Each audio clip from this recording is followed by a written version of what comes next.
another schoolboy football season is here, and we see where schoolboys will again be allowed to play Manning and the Costa Cup and big man club football during the same season, with a strange stipulation though, that 6 days must pass between them playing a club game and playing a schoolboy game, which to me, effectively, is still a ban, as schoolboy football is normally played twice, sometimes 3 times a week.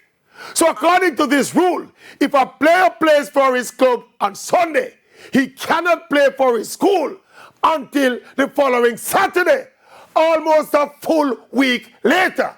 This is effectively asking them still to make a choice instead of allowing them to do both. That 6-day rest mandate makes absolutely no sense.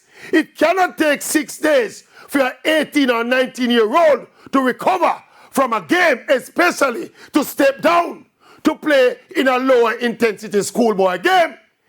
ISSA needs to make up its mind.